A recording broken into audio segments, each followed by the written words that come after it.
Bonjour, je suis le docteur Michael Reber, chercheur et investigateur principal à l'Institut ophtalmologique Donald K. Johnson du réseau de santé universitaire de Toronto, UHN.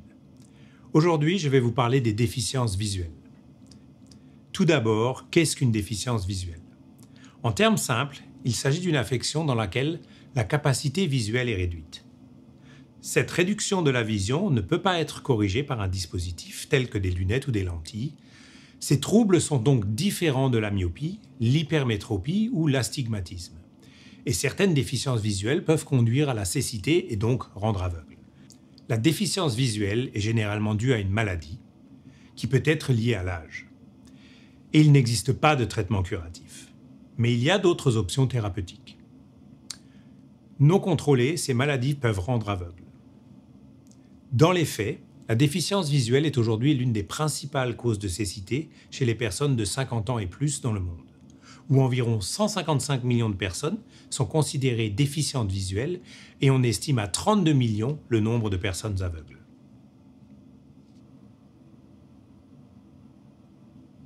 La rétinopathie diabétique est une déficience visuelle où l'excès de sucre dans le sang endommage la rétine. C'est la partie à l'arrière de l'œil qui détecte la lumière et envoie des signaux au cerveau par l'intermédiaire du nerf optique. Cette maladie n'entraîne pas seulement une baisse de la vision, elle peut conduire à la cécité. La rétinopathie diabétique comprend deux stades. Le stade précoce, la rétinopathie diabétique non proliférante, où les vaisseaux sanguins de la rétine peuvent gonfler et présenter des fuites, ce qui peut entraîner une déficience visuelle. Ce stade précoce ne peut présenter aucun symptôme jusqu'à ce que la maladie s'aggrave. Au stade avancé, la rétinopathie proliférante, de nouveaux vaisseaux sanguins se développent à la surface de la rétine. Ces vaisseaux peuvent se rompre et saigner, entraînant une déficience visuelle grave, comme une vision floue ou double, des taches sombres ou flottantes et des douleurs dans les yeux. Les personnes vivant avec un diabète constituent le plus grand groupe à risque de développer une rétinopathie diabétique. Le risque augmente avec la durée du diabète. On estime que plus de la moitié des personnes atteintes de diabète développeront une rétinopathie diabétique.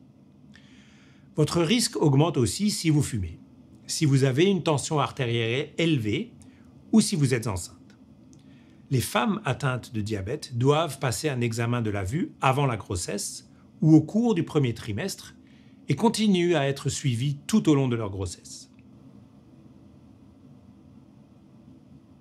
Pour diagnostiquer une rétinopathie diabétique, l'ophtalmologiste effectuera un test d'acuité visuelle, vérifiera la pression intraoculaire, prendra des photos détaillées de la rétine et examinera les vaisseaux sanguins de l'œil pour déterminer s'ils présentent des fuites ou s'ils n'irriguent plus la rétine. Les personnes présentant une rétinopathie même avancée ont de bonnes chances de conserver leur vision si elles sont traitées précocement avant que la rétine ne soit gravement endommagée.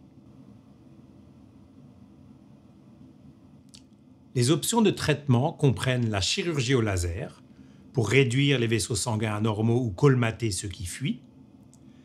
La vitrectomie consiste à enlever la substance gélatineuse qui remplit le centre de l'œil, puis à la remplacer par du liquide physiologique. Il existe des médicaments, les inhibiteurs du VEGF dont on a parlé précédemment, qui peuvent être injectés dans l'œil pour ralentir le développement des vaisseaux sanguins anormaux dans la rétine. Dans tous les cas, un contrôle du taux de sucre dans le sang sera effectué afin de ralentir l'apparition de la progression de la rétinopathie diabétique. Assurez-vous de suivre le plan de traitement de diabète établi par un professionnel de santé. Outre les maladies visuelles dont nous avons parlé, de nombreuses autres affections moins courantes entraînent des déficiences visuelles telles que le rétinoblastome, la rétinite pigmentaire, les pertes de champ visuel et d'autres neuropathies optiques. Assurez-vous de continuer à faire des contrôles réguliers de la vue. Alors, rappelez-vous, la prévention des troubles de la vision commence par des examens réguliers de la vue. Ces examens permettent de détecter les premiers signes de maladies oculaires, tels que le glaucome ou la cataracte, ce qui donne aux professionnels de santé la possibilité de les traiter avant qu'elles ne deviennent plus graves. J'espère que ces informations vous seront utiles. Je suis le Dr Michael Reber, chercheur et investigateur principal à l'Institut ophtalmologique Donald K. Johnson du réseau de santé universitaire de Toronto UHN. Merci d'avoir regardé cette vidéo.